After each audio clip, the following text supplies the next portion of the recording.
সুব্রত গ্রামে বেড়াতে এসেছে। সে বাস থেকে নেমে গ্রামের রাস্তা দিয়ে হাঁটছে। সামনে একটা চার দোকান দেখে থেমে গেল সে। কাকা, এক কাপ কড়া লিকা চা দেন তো। বসো, দিতাছি।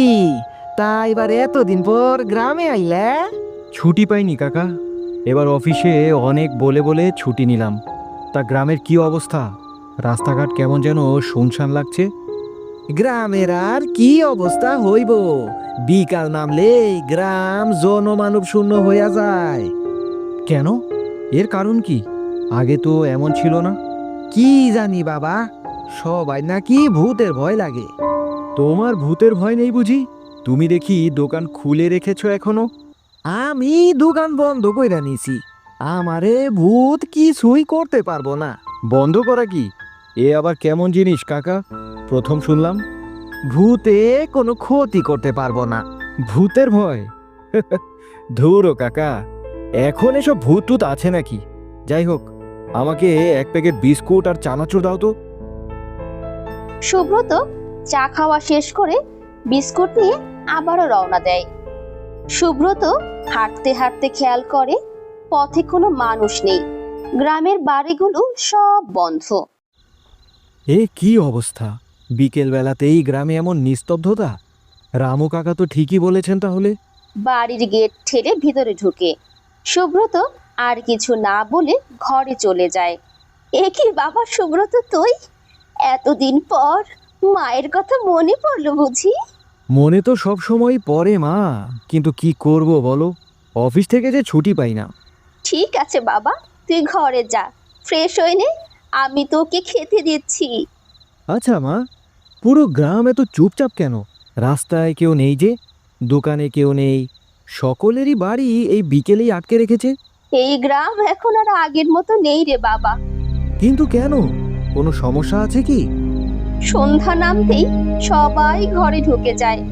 গ্রামে ভূতের উপদ্রব বেড়েছে অনেক, তাই গ্রামের লোকজনকে সেভাবে আর বাইরে দেখা যায় না। এমনকি বাচ্চারা স্কুলে যাওয়া পর্যন্ত বন্ধ করে দিয়েছে। মা, তুমিও এসব বিশ্বাস করো? এসবের জন্য বাচ্চাদের পড়াশোনা বন্ধ করতে হবে? বিশ্বাস না করে উপায় নেই রে, চারদিকে যা সব ঘটছে। কি অদ্ভুত! ওই দিন মল্লিক বাড়ির একজন তো মুখে রক্ত উঠে মরেই গেল। শুনেছি আগের দিন ওই বাঁশ বাগান থেকে একটা বাঁশ এনেছিল। সাংঘাতিক বিষয় তো। তার বলছি কি, তুই কিন্তু ভুলেও ওইদিকে যাবি না।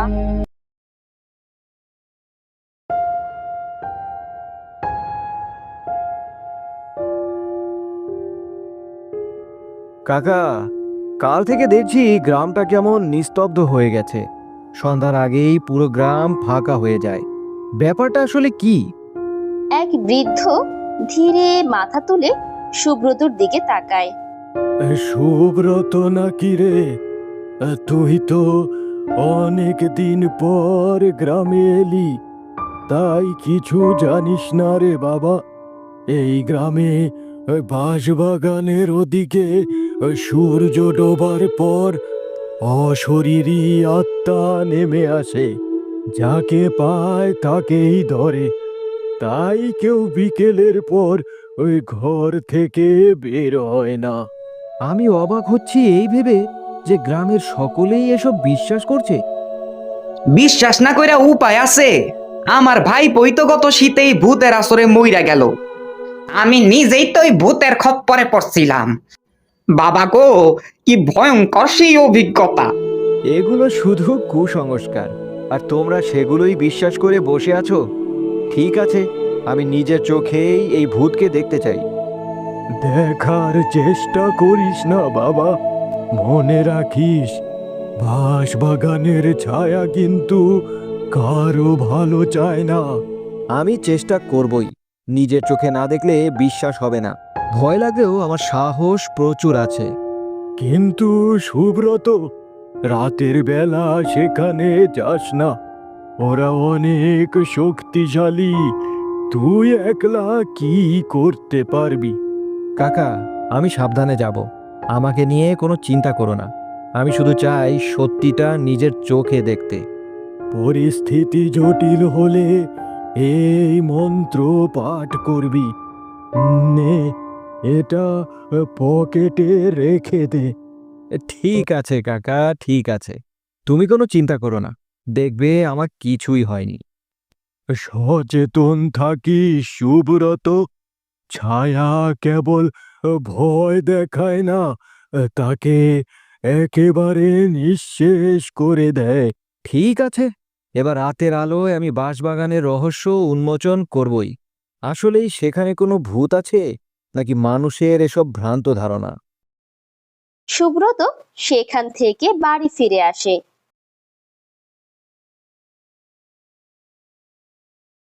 আমি নিজেই দেখতে চাই এই বাঁশবাগানের কি রহস্য। গ্রামবাসীর কথা সত্যি হলে এখানে অবশ্যই কিছু না কিছু থাকবে। ওইদিকে কি যেন নড়লো। ওইটা তো একটা বাঁশ। ভয় দেখাচ্ছ নাকি? কিন্তু আমি তো তোমাকে ভয় পাই না। আসো, সামনে আসো, আমিও একটু দেখি তুমি কেমন। কি রে, আমাকে দেখতে এলি? সামনে আসবো? আসি।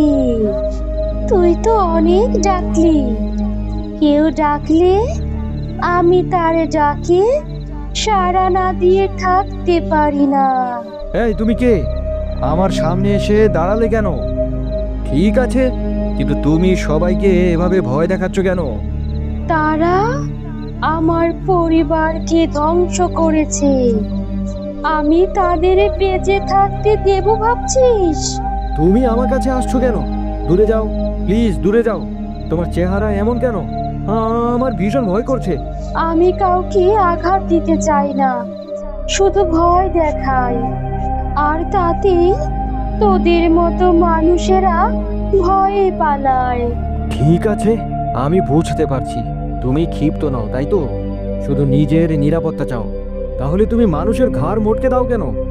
যে আমার বাগান থেকে বাঁশ কেটে নিয়ে যায়, আমি তাকেই শেষ করে দেই। তুমি এখান থেকে চলে যাও, আমাদের গ্রামকে তোমার কালো ছায়া থেকে মুক্ত করো। কি? আমাকে আমার স্থান থেকে তাড়াতে চাস?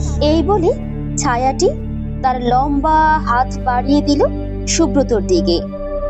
সুব্রত যত পিছায়, ছায়াটি তার হাত তত লম্বা করে। এরপর সে সুব্রতর গলা চেপে ধরে। আমাকে মেরো না, আমি চলে যাব, আমি চলে যাব এখান থেকে। প্লিজ প্লিজ আমাকে ছেড়ে দাও। তুই আমার হাত থেকে পালাতে পারবি না। যে একবার আমার বাগানে আসে সে আর ফিরে যায় না, তুইও যেতে পারবি না।